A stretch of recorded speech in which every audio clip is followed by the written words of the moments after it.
Donc on va continuer, puisque le message continue, comme dit souvent mon frère Jack.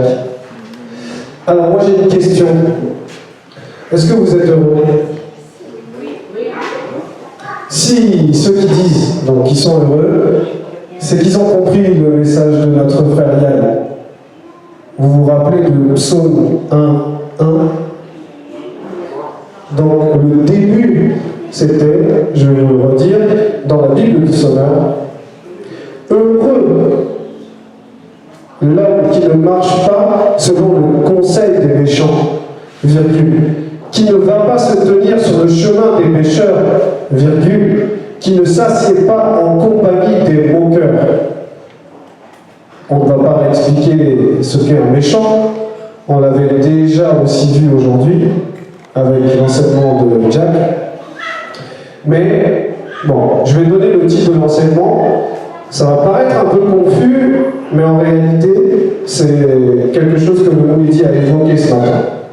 Le titre, c'est « Comment protéger la foi véritable ?» Donc, on va essayer d'être concret dans ce qu'on vit tous les jours, puisque les différents messages qui ont été donnés, c'était, comme le frère Chargeant l'a dit dans son enseignement, c'était de faire très attention. On nous avertit parce que le Verbe prévient toujours. On va reprendre au départ dans la Bible du Sauveur, Psaume 1:1. On commence par « Heureux l'homme qui ». Donc ma question c'était, est-ce que vous êtes heureux? Qu'est-ce que c'est quelqu'un d'heureux? Heureux, l'heure qui est à eux, l'heure qui est à vous, la grâce qui est à vous. Celui qui est heureux, c'est celui qui est conscient de la grâce, que c'est l'heure de la grâce. Et on vous le dit à vous, on le dit à moi aussi. C'est votre heure pour ne pas marcher selon les méchants, pour ne pas se tenir sur le chemin des pécheurs, et pour ne pas s'asseoir en compagnie des moqueurs. C'est vrai qu'on pourrait penser que ces catégories, les méchants, les pécheurs, les moqueurs, c'est que, on va dire, les gens du monde. Mais est-ce que c'est réellement ça? Est-ce que ce sont eux qui sont vraiment dangereux? Ou ce sont ceux qui sont parmi nous et qui deviennent des traîtres? Ça, c'est la question. Parce qu'il s'agit de la foi. C'est ce que la Mounidi avait expliqué encore ce matin. Là, dans ce qu'on a lu, il y a 3 verbes de déplacement. On nous dit bien l'homme qui ne marche pas, l'homme qui ne va pas se tenir sur le chemin, et l'homme qui ne s'assied pas. Et on a aussi vu cette notion-là du déplacement ce matin. Ne pas se trouver là où on ne doit pas être, comme Moto, qui s'était déplacé dans Genèse 3. Mais où es-tu? Donc là, on rappelle que le bonheur, être heureux, consiste à ne pas se déplacer, premièrement. Mais maintenant, qu'est-ce qu'on ne doit pas déplacer? L'état de conscience, la foi, qu'est-ce qu'on ne doit pas déplacer? Parce que si on nous dit là de ne pas nous déplacer, en gros c'est de rester en place. Rester en place, ça veut dire quoi? Ça veut dire marcher selon les lois données par le Verbe de Noba. Maintenant, on va comprendre qu'est-ce qu'il y a derrière, on va dire, l'autre chemin, le chemin qui est le déplacement. Proverbe 4:19, toujours Bible du Sauveur, nous dit ceci. La route des méchants, virgule, elle, virgule, est plongée dans l'obscurité. 2 points. Ils ne perçoivent pas l'obstacle qui les fera tomber. Donc on vous dit que ces personnes-là, ces méchants, le chemin qui mène, en tout cas que eux empruntent et que nous pourrions emprunter, c'est le chemin de l'obscurité. Ce n'est pas le premier chemin, le chemin véritable. celui que prennent les entités du grand ordre des choses. Ce chemin-là de l'obscurité symbolise l'absence de vision. Mais ceux qui sont heureux parce qu'ils sont avec la vision. Et là, on dit bien qu'ils ne perçoivent pas l'obstacle qui les fera tomber. En gros, ils ne prennent pas en compte les avertissements qui pourraient leur épargner de tomber. Et donc, puisqu'il y a un rapport de cause à effet, ils vont tomber. Ça, c'est la route des méchants. C'est ce qu'on nous demande, nous, d'éviter, quel que soit le prix. C'est vrai que c'était percutant ce que notre frère Charles Jean nous a dit. Il nous a dit même de ne même pas chercher, penser, imaginer, devoir cliquer sur autre chose qu'un enseignement de notre midi. Et ça, c'est très, très important. Le monde occulte veut qu'une chose, notre disqualification.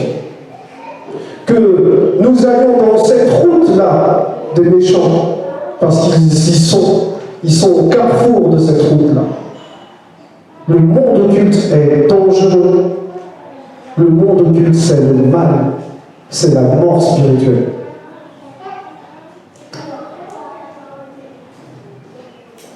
Toujours Proverbe 4,19, dans la Bible, parole de vie cette fois.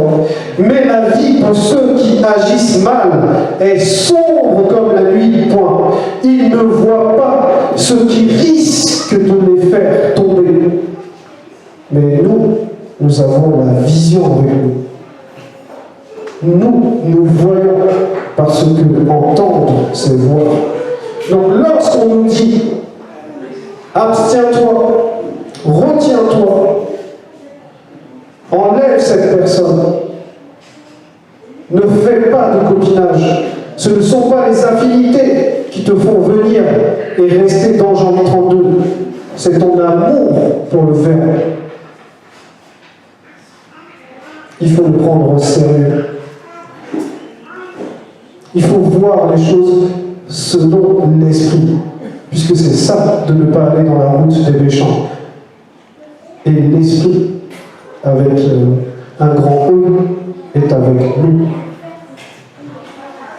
Donc, comme je disais, ces personnes-là n'ont pas de vision. Les méchants n'ont pas de vision. Cette route, c'est la route où il n'y a pas de vision. Proverbe 10:11, Bible parole de vie. Celui qui agit bien est une source de vie, point. Mais ceux qui agissent mal cachent la violence derrière leurs paroles. Et la parole, c'est un langage. Et un langage, c'est un comportement. Donc on nous dit que les méchants vont cacher quelque chose derrière leurs paroles. D'apparence, vous allez penser que ce sont des gens qui sont fidèles au Verbe. Et puis petit à petit, les premières critiques, les premiers doutes viennent dans les discussions. Et on vous dit, faites très attention. Parce que derrière cela, ce n'est pas de la douceur, c'est de la violence. Ça veut dire qu'il y a des entités derrière. Comme vous le savez, le combat que nous menons n'est pas contre la chair. Matthieu 12:34, Bible second 21, race de vipères, virgule. Comment pourriez-vous dire de bonnes choses, virgule, mauvais comme vous l'êtes, point d'interrogation. En effet, virgule, la bouche exprime ce dont le cœur est plein. On dit bien plein. Et oui. Parce que même quand on est tiède, en réalité on est froid. Ça veut dire que quelqu'un qui est encore aujourd'hui à l'étape où nous en sommes avec tous les enseignements que nous avons reçus, dans le doute, il est en réalité plein. Ça veut dire quoi? Ça veut dire que la foi que nous avons aujourd'hui ne suffit plus. Aujourd'hui, la foi, ce n'est plus possible.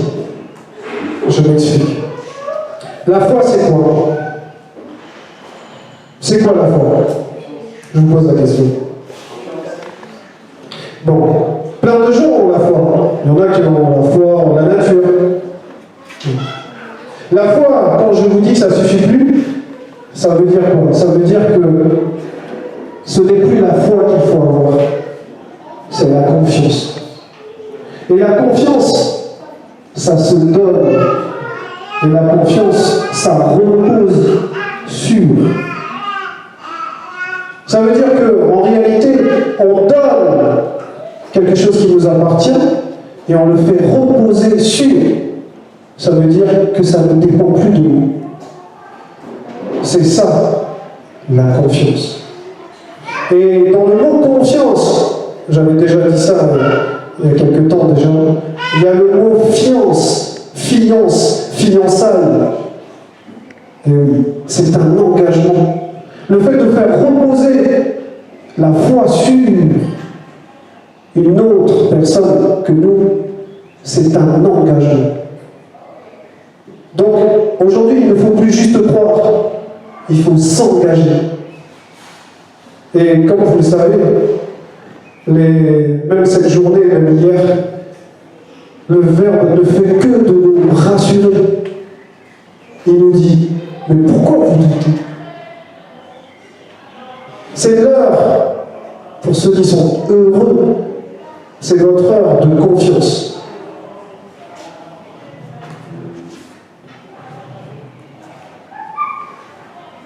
Là, dans Matthieu 12:34, c'est John Wesley qui s'adresse donc à ces pharisiens qui étaient venus pour le baptême. Et il explique que la bouche de cette personne, en fait, montre juste ce que le méchant a dans son cœur. Celui qui a réellement l'amour du Verbe, c'est ça qu'on va trouver dans son cœur. Et forcément, c'est aussi ce qu'on va entendre de sa bouche. C'est cet amour qu'on va ressentir. Cet amour ne vient pas directement de lui, mais il l'a reçu. De même que la foi ne vient pas de nous-mêmes, mais de ce que l'on entend. Donc cet amour manifesté en la personne de notre Moulédi, c'est ce que nous avons reçu. C'est cette grâce, c'est ce bonheur que nous avons. Qu'est-ce que nous en faisons de cet amour? Allons-nous lui donner tout notre cœur, c'est-à-dire reposer notre confiance sur lui? Ou allons-nous essayer toujours de marcher selon nous-mêmes? Pas selon simplement les méchants, mais selon nous-mêmes. Parce que le véritable méchant est à l'intérieur de chacun de nous. Comme je le disais tout à l'heure, ce n'est pas forcément le monde les méchants. C'est ce qu'on appelle dans un autre terme aussi les non-initiés rebelles. C'est ceux qui viennent s'opposer au Verbe. Ceux qui viennent se moquer du Verbe. Ceux qui viennent critiquer notre frère, notre sœur. Ceux qui viennent insulter notre frère, notre sœur. Ceux qui viennent se plaindre. Alors qu'aujourd'hui, ce genre de discours dans notre bergerie, ça ne doit plus être. On se plaint pour une couverture qui manque. On se plaint parce que le petit déjeuner est déjà fini. C'est ce genre de discours qui ne doit plus être. On peut exprimer, on va dire, un mécontentement, mais on ne doit pas ressentir le mal. Et oui, c'est vrai que c'est pas facile. Je vois les sourcils qui se lèvent. C'est vrai que c'est pas facile. C'est ça la famille en fait. C'est ça la famille. La confiance, c'est que le Verbe va tout régler. Et comment le Verbe règle tout entre deux personnes? Entre un seul croissant et deux bouches affamées. Ça s'appelle le dialogue. C'est dans le dialogue qu'on règle les choses. Maintenant, il y a une manière de dialoguer selon le Verbe. Et cette manière, vous la connaissez. Parce que vous l'avez déjà entendue. Parce que vous l'avez déjà vue, cette manière. elle est avec nous en ce moment. Donc l'enseignant est avec nous, l'enseignant nous montre comment agir, comment réagir, comment aller dans la confiance. Et aller dans la confiance, c'est oser dialoguer. Mais le dialogue, pour la réussite, pour l'entente, pour l'union, mais pas pour dominer. Il n'y a qu'un seul dénominateur, un seul dominateur, c'est le Verbe. C'est lui qui doit diriger chacun de nous.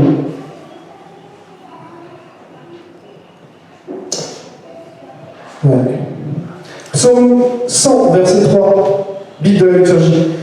Je n'aurai pas même un regard pour les pratiques démoniaques, point. Je haïrai l'action du traître qui n'aura sur moi nulle prise. Bon, là, on pourrait penser, effectivement, c'est un monde initié, quelqu'un qui vient dire oui, Zouloula, c'est pas le deuxième né, etc. On nous dit que ça ne doit plus avoir d'emprise sur nous. En gros, ça entre même pas. Ça, ce n'est pas possible, parce que ce n'est pas la vérité. Donc, ça ne rentre pas. Le casque du salut, je l'ai sur moi. Et je sais d'où il vient ce casque. Je ne l'ai pas eu de moi-même, mais je l'ai eu parce que j'ai cru, parce que c'est la vérité, ce que je crois. Le casque du salut, c'est important. Ça nous protège énormément de la fausse doctrine. Maintenant, là, oui, effectivement, ça peut être quelqu'un qui ne trouve pas sa place dans Jean 32, n'est jamais content, se plaint tout le temps. Oui. Mais ça aussi, ça peut se passer dans chacun. Le traître, comme je disais, ça peut être aussi à l'intérieur de nous. Là, on dit, je n'aurai pas même un regard pour les pratiques démoniaques. Les pratiques démoniaques, ici, ça peut représenter de murmurer contre son frère ou sa sœur, parce qu'il y a telle chose qui ne va pas. Alors que le Verbe dit, va avec moi, nous allons résoudre la situation. Tu vas avec confiance, tu t'assois, tu dis, mon frère, ma sœur, il s'est passé ça, je ne comprends pas, j'ai été touché dans mon cœur. La sincérité, la simplicité, c'est très très important dans une famille. Dans une famille. Voilà, il est dit ceci. C'est toujours Psaume 100, verset 3, Bible en français courant. Je refuserai de m'intéresser à ce qui est malhonnête, point. Je déteste qu'on renie sa foi, virgule. Je n'aurai donc rien de commun avec cela, point. Oui, renier sa foi, c'est de ne pas avoir confiance. C'est de ne pas avoir confiance. De dire, ça ne va pas se résoudre comme j'aimerais. Je ne vais pas y aller. Et là, ça va remplir le cœur. Et là, on va trouver une autre sœur. Dis donc, t'as vu? Oh, ils ont déjà fermé le petit déjeuner. Ils n'ont même pas pensé à moi. Et là, les esprits là, vont vous saisir. Et là, ça va remplir votre cœur. Vous n'allez même pas pouvoir vous concentrer et recueillir le nectar des enseignements. Voilà, c'est très simple. Et en même temps, ça paraît très difficile, parce qu'il faut renoncer à soi. Mais celui qui est heureux, c'est parce qu'il a renoncé à lui-même. Parce qu'il ne s'appuie plus, il ne veut plus porter ce fardeau-là. Voilà. C'était l'enseignement. Si vous avez des questions, vous allez pouvoir les poser.